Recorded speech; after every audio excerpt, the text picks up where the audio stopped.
na omukyala ono mukyala mutegeevu omanyi mu lugendo lw'obulamu osenkana abantu bangi naye Margaret ye muntu omutegeevu nange eno ne bwaba ayogera bwogezi omuwulira nga tamala gwogera ayogera ayogera alina okumanya kwajjayo oba kwatuulako kati ate bwe nategeera nti mukyala musomesa nemanya background eyo abasomesa Katonda yatuwaayo ekisa ekitali kya bulijjo sebo omwami asaba njagala okukakasa otuta omukyala oyo muteeketeeke kama yeebazibwe era nzikiriza nga agenda kukwata bulungi ogenda kusanyuka ennaku zosigaza mu nsi muno zigenda kubeera nnaku za kusanyuka nakugulumiza Katonda olw'ekirabo kyakuwadde olunaku lwaleero.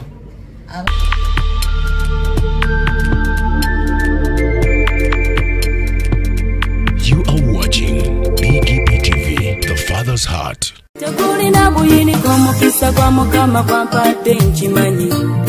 Obadde okimanyi nti osobola ofuna event planner and manager okuteekerateekera omukolo gwo gwonna kati osobola okumufuna nga mulokole obutafuna stress yonna. BGP Events be bantu abatuufu oyagala cakes ebifaananyi ebirungi ne video motoka z'abagole mu bika eby'enjawulo jangu tukuyambe tukola decoration ali ku mulembe tulina bridal gowns ne changing wear obutebe tentsi abafumbi abalungi saako PA system ekyuma ekisunsula obulungi ate nga tukulira ne budget y'omukolo gwo ejja mu nsawo yo saakuba ushers baffe abali smart abataswaza mukolo gwo n'abogezi b'emikolo abalungi bakatumwa ate nga tusobola n'okukufunira reception y'omukolo gwo katoyagala suuti makanzu agatwalibwa ku buko oba gomesi tubikufunira ku bisale ebirungi BGP Events bwetegeka omukolo tukuletera n'abayimbi abasanyusa abagenyi bo saako kukola selection y'ennyimba ezigendera ku mukolo gwo. Esimu 07758683 oba tusange Facebook page yaffe oba Twitter, YouTube ne Instagram. Blessed Charles, Blessed Gospel Promotions, BGP Events. Twewaayo for excellence, flexibility, time, integrity and hard working.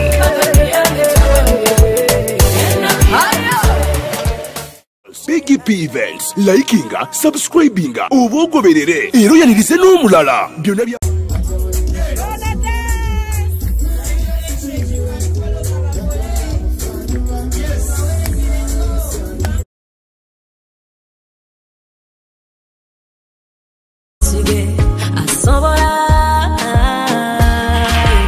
So come let us now sing Hosanna to the one who reigns and never really slumber. He's the Alpha and Omega.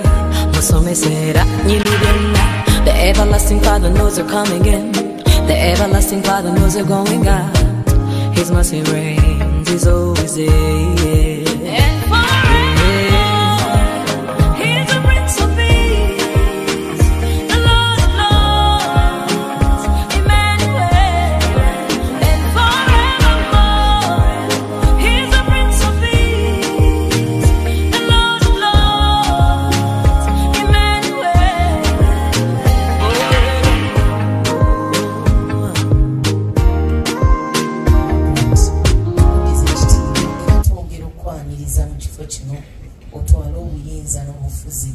Tusaba okwatira waggulu enkuba eneetonnya ekiro ayi Mukama nga tumaze okuva wano era n'ebyokulya byonna n'ebyokunywa tubitukuza n'omusaayi gwa Yesu. Ababifumbye bawa omukisa n'abagenda okubirya bibakole bulungi. Tusaba okubeerawoko mu kifo kino essanyu, emirembe n'ekiwummulo n'abagole baffe bawa omukisa mu linnya lya Yesu Kristo Mukama waffe. Nsumba tweyanza esaala eyo tweyanza ava ku United Christian Center ku UCC ku kitebe mannange yono yoyo asooka akomewo ate era yagulira ba girls papas wali bawulire sibawulirangako kati olwaleero bawulire ate obamanyi era mukyala wo baba teyayitayo mukyala nsomedeko owuwo lindako lwaki olemesa abantu owuwo okulangirira ekyo kyonna kyona omulabye ng'ali wano ne naye girls of papas mulemesa bannama musumba tutaza okulaba omulaba bwanekedde mulabye omulaba bwanyirira mulabye omwami Sakira amuteka akazimbe tukubira abaami abatika mubakyala bamuse owaye lwaki ukaliyota kambula litusalidde tusiima abaami bannanga abaami bonna abali wano abateeka mu bakyala bammwe ssente engalo z'owulira z'abakyala abasiima kakati engalo z'ogenda okuddako ogwira z'abaami abateekamu ssente bulira abaami abateekamu ssente gwe olaba tozikubye nga tozisaamu olaba okuba bakuwa bubi kati nzaakuwa gwe tosaamu kati era tolina kukuba mukama yeebazibwe twagala okwebaza mukama abagole baffe nsaba metron ne next man musooke mukiveemu musooke munoonye ensalosalo muzaawule mukama asobole okuzigaziya bulungi selekita mpaayo oluyimba mwami asaba n'omukyala we simanyi kiddamu mpaayo oluyimba sebo wabate amanya ne dozi titwa Butros Tita tekako ne Bishop Ntendeke musajja oyo mwagala nnyo kozi naye ebbanga in fact yali akolera walala yatujoyininga 18 awo yasanga zemaze emyaka nga 10 natujoyininga era kyomwembaga enali nokomawo nga 22 ogwokuna era naye kibali surprise okundabawa naye nalaba nengamba ye embaga ya mukwano gwaffe nedi tunawo ne church era oye adimini waffe church engalo za adimini wa church eyo adimini yakola buli kimu nga bamanyi mulimu gwa adimini gwakola laptop eyo kusetinga buli kimu anagenda okuwulira evening glory ani agenda okutubera 9 hour buli lunaku bisetinga anagenda okuwulira ebyeri tuli bangi a church twatuma Church of All Nations. It is for the Church of All Nations. We have Peruvians, Indians, Ugandans, Kenyans, Americans, people from Africa, Bangladesh, bonna baliye. Katoye mnene waffe ya setting wali computer. Kusande abantu bagenda okuyimba yakiwandiika. Kusande wafunanyika nga mulaba era tumwagala nnyo. Tewula wanagambye ndikukuyakoleza mbeereyo. Tuli bangi era abalala bakyajja bagenda kutuuka wano abasinga obungi kati nga bamanyi jaamu era bagenda kwekwasa jaamu naye nga bagenda kutuuka munya mukama waffe Yesu. Aleluya. Tukola naye nga webagambye musajja mulungi era twalimuka meeting lumu n'apaako mukyala we nenjogera naye nitwogera omukyala nemugamba mbaga gye nga munaye temuteekamu kagundi gamba okukkiriza kibala kya mwoyo. Faith without action is dead. Tumugambe embaga egenda kubirawo teriwo. Mukama amina. Yes, atuguzeeko naye afande tuguzeeko sio habari yako mzuri. Habari yako Bwana sifiwe. Bwana sifiwe sana. Baramusizako mukisajjusha imanya gange mwebali nnyo okujja asaba mukama yakutuusa ku lunaku era mukama bakulembere mu lugendo lw'obutandisi mubere bulungi. Kakati kulomoboka kawe bangi ku Katonda mu ngalo ez'amaanyi olunaku luno lwakoze. Amanya gange nze Melissa Kera olw'ekisa kya Katonda ndi muweereza ku United Christian Center e Makerere. Omusumba wange Dr. Joseph Lubama Serumaga era nga ku lukiiko lw'abasumba b'ekkanisa eyo kiikirirako abakyala ne basinguzi. Mukama yeebazibwe. Njagala okwebaza ennyo Mukama lwa Margaret. Mukama tumwebaza. Mukama agulumizibwe nnyo mu ngeri endala ate nina mentorship group gye nkulembera batuyita ba Girls of Purpose and Women of Destiny. engalo ziriyo daweza Girls of Purpose.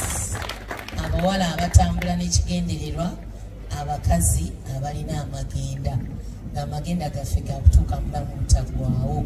Tukola byonna bye tukola ng'abawala oba ng'abakyala abakazi ng'ekigendererwa kya kulaba nti tetubeerawo bubeezi mu nsi naye tubeerawo nga tulina ekigendererwa ate nga tulina gye tulaga ate nga tumaliridde okutuuka. Abawala abo n'abakyala abo bantumye obubaka okukulisa mukyala Nangendo. Weebale nnyo nnyo nnyo byonna. Omukyala ono mukyala mutegeevu. omanyi mu lugendo lw'obulamu osenkana abantu bangi naye Margaret ye muntu omutegeevu nange eno ne waba ayogera bwogezi omuwulira nga tamala gwogera ayogera ayogera alina okumanya kwajjayo oba kwatuulako kati ate bwe nategeera nti mukyala musomesa nemanya background eyo abasomesa Katonda yatuwaayo ekisa ekitali kya bulijjo sebo mwami asaba njagala okukakasa otuta omukyala oyo muteeketeeke kama yeebazibwe era nzikiriza ng'agenda kukwata bulungi ogenda kusanyuka ennaku zosigaza mu nsi muno zigenda kubeera nnaku za kusanyuka nakugulumiza Katonda olw'ekirabo kyakuwadde olunaku lwaleero abafumba abafumbiganiddwa olwaleero mwami asaba ne mukyalawo Margaret njagala kubasigira ekyawandiikibwa kiri mu Efeso essula ya 5 olunyiriri lwa 21 Mukama yeebazibwe olunyiriri olwo lugamba nti buli omu asseemu n'ekitiibwa olw'okutya Katonda. Submit to one another in reverence to God. Buli omu bw'anaawulira nga munne asaana kusaamu ekitiibwa naye nga mukikolera Katonda mujja kulaba obufumo mujja kumanyiira. Margaret ebintu ebisinga obimanyi si weewaawo ebirala by'otomanyi ate ofunye agenda bikusomesa nga Mukama embeezi wammwe. Abawala abamagenda abawala ab'ekigendererwa n'abakazi abamagenda baba bafuniddeyo wano ebirabo byammwe nsaba bankwatireko tubibawe babaagala nnyo babakulisa bonna sijja kumenya mannya Sarah akutumidde abawala bonna bakutumidde noono gwendi naye wano n'abalala abajja okulaba ku mukutu bakutumidde nnyo era bakwagaliza obufumbo obulungi obw'essanyu Mukama abawa omukisa.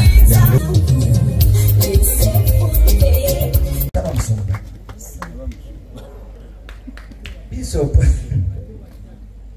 watabu wataki si wawano wataki abeera taki Bishop ow'ettaki tweyanza nnyo tweyanze webale okubeera ettaki basabo ne banyabo munzikirize kubanga oyinza okuba nga tumanyi myaka gye nsabidde ekintu kino kubeerawo Mukama yeebazibwe nga ne minisita asaba tannafuna Margaret nze ngesaala nakisaba dda nti waakiri kuba tulina gurupu yaffe tugenda tufulumya bufulumya kati bwe tulaba afulumye tugulumiza Katonda. Mukama yeebazibwe njagala okwebaza Mukama ku lw'olunaku luno erinnya nze Edith Namande Margaret ntya n'okugamba nti mukwano gwange sisita wange muto wange wanyiza okuba musinga emyaka mingi si weewaawo. Margaret twasisinkana mu 2005 ku Namutamba Teachers College. Kyensinga okutegeera ku Margaret alina okwagala okwaddala. Mukama yeebazibwe era Mr. Asaba oyo nno mwannyinazi bakati mbikole ntya ofunye omuntu alina okwagala. Olunaku lwe nasinga okutegeera nti Margaret alina okwagala lwakeera olunaku lumu baasa n'abalansinga ebitabo ng'ebyange byetaagisiza ddala ssente. Margaret n'akulembera akabonda akamu nga banzizaayo waka n'agamba kye tuba tukola obutamuzza waka tufulumye keesi tufune akakeesi wano n'akafaliso tufulume tugende gwe banamulanga tumuwerekera nga bamuzza era bwe kyali nali ndyawo nga bagamba kamba komawo osome naye nga ekireetedde ekyo kwagala kwe baali balina gyendi neme kudda waka.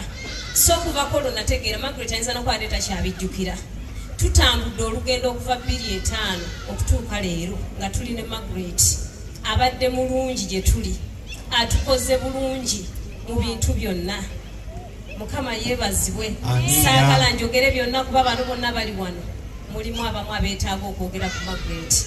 Tuyinza osulawo musule tusulewo musule wogambye musule kansooke neebaze bazadde ba Margaret bane bwe bale tuzaalira Margaret mami bwe bale tuzaalira Margaret kadi bwe bale tuzaalira Margaret nenebaza ne bazadde ba Mr. Nsaba mwe bale tuzalira Mr. Nsaba oyo yesijja mwogera ku manyinaze Mukama bampeera omukisa. Amina.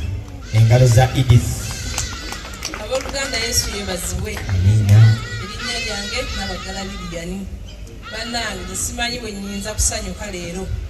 Kino ekintu kirinze kuva 2005. Twabeeranga mu college nga twegezaamu tulizina tutya ku mikolo gyaffe graduation. Tulizina tutya ku mbaga zaffe. Nga tudda mutanda wa principal Namutamba ne tuwogganira ne twekubira eŋŋoma ne twezinira amazina g'olunaku luno. Mwami Asaba tukwebazizza okutujja ku lujja. Mwami Asaba otutte package. Maggi full package. Tolina kyojja kujula ng'oli ne Margaret oyo. Kuba naffe tetwajula. Bakadde baffe tebaali bulungi naye Maggi yatusapootinganga. Maama tukwebaza otuzalira Margaret. Ffe twafuuka baana. Namutamba bacorriges gye bali bangi emabega naye ffe ne Edith ewaka twafuuka baana era tuli baana. Nze kyannyambako okusakisidinga ne Margaret tweddira omuziro gumu. Ffenna tweddira Fumbe. Margaret ne famire yange musitukeeko nzize nabo kuva mu Kiganda. Famire y'omukyala musitukeeko bantu. N'omwami wange nayise naye kuva Kasanda kulwa Margaret. Mwami wange nsaba ositukeeko abantu bakulabe.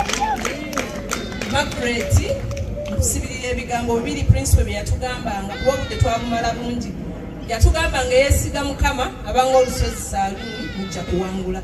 Bwe twajja ku Buloba College awo bwe twakolera final teaching practice twasangayo Mr. Bufumbo nga head teacher. Yatusibirira ebintu bimeka ne Margaret ono Edith nga tumulese bamuwa ssomero ddala.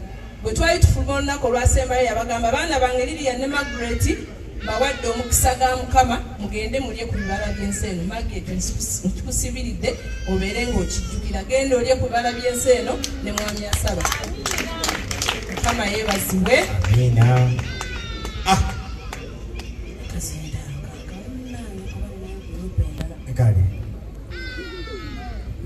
Mukama yeebazibwe. Yeebazibwe nnyo Mukama.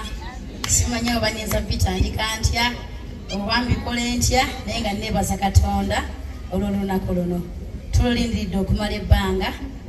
Margaret mutegeera Edith yamuntegeezaako. Mukama yeebazibwe. Naye neebaza Mukama omukwano ogwo ogulanda nti ono wabeera mukwano gwono noono nabeera mukwano gwoli nkisebe nnyo ne ku Margaret nti wabeera mukwano wafuna omukwano ate amugatte ne mukwano. Mukama yeebazibwe. Nefuuka family. Mukama yeebazibwe. Kati neebaza olw'ekyo simanyi benyinza kwogera nnyo naye ffenna twafuuka family. Tuvudde wala Mukama abawa omukisa ate amukole bulungi.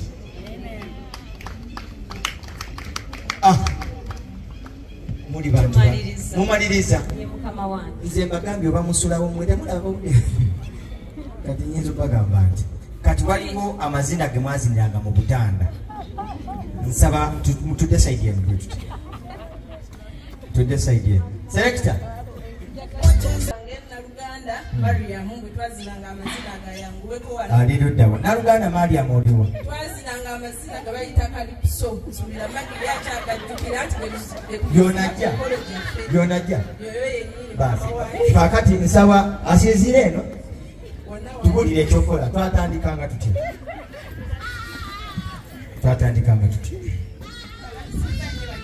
Adimini nsubira ensonga oziraba. So bw'olabanga mu nnyumba nga kitabuse teweewuunya.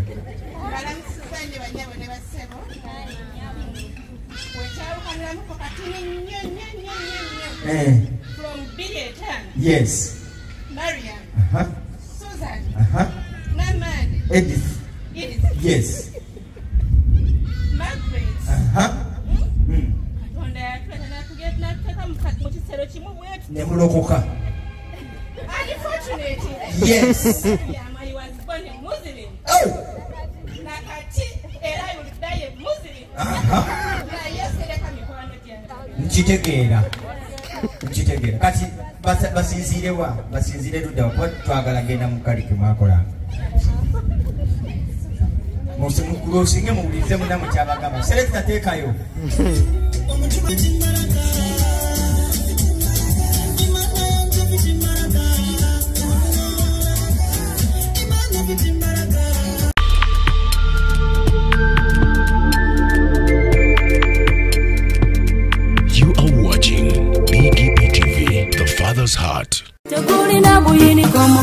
kwa mukama kwampadde nkimanyi obadde okimanyi nti osobola okufuna event planner and manager okuteekerateekera omukolo gwo gwonna kati osobola okumufuna nga mulokole obutafuna stress yonna. Big GP Events be bantu abatuufu oyagala cakes, ebifaananyi ebirungi ne vidiyo, motoka z'abagole mu bika eby'enjawulo. Jangu tukuyambe, tukola decoration ali ku mulembe, tulina bridal gowns ne changing wear, obutebe, tents, abafumbi abalungi, saako PA system, ekyuma ekisunsula obulungi. Ate nga tukulira ne bajeti y'omukolo gwo ejja mu nsawo yo, saakuba ushers baffe abali smart abataswaza mukolo gwo n'abogezi b'emikolo abalungi bakatumwa, ate nga tusobola n'okufunira reception y'omukolo gwo. Kati oyagala suuti, makanzu agatwalibwa ku buko oba gomesi, tubikufunira ku bisale ebirungi. Big GP Events bwetegeka omukolo tukuletera n'abayimbi abasanyusa abagenyi bo, saako okukola selection y'ennyimba ezigendera ku mukolo gwo. Esimu 07758681 oba tusange Facebook page yaffe oba Twitter, YouTube ne Instagram. Blessed Charles, Blessed Gospel Promotions. Big GP Events, twewaayo for excellence, flexibility, time, integrity and hard working.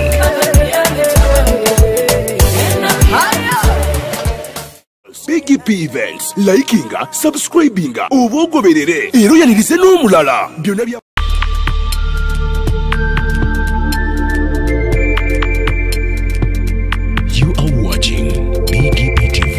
Father's Heart.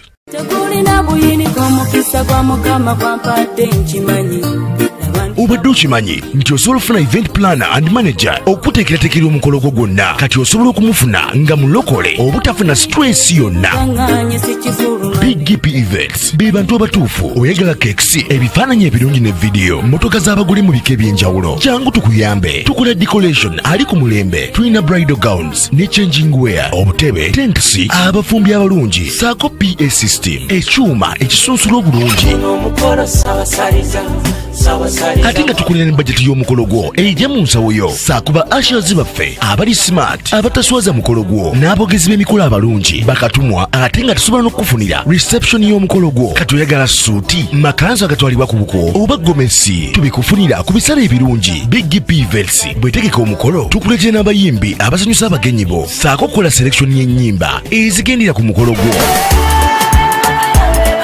Esimu 07758681 oba tusange Facebook page yaffe oba Twitter, YouTube ne Instagram. Blessed Charles, Blessed Gospel Promotions. Big GP Events, twewaayo for excellence, flexibility, time, integrity and hard working.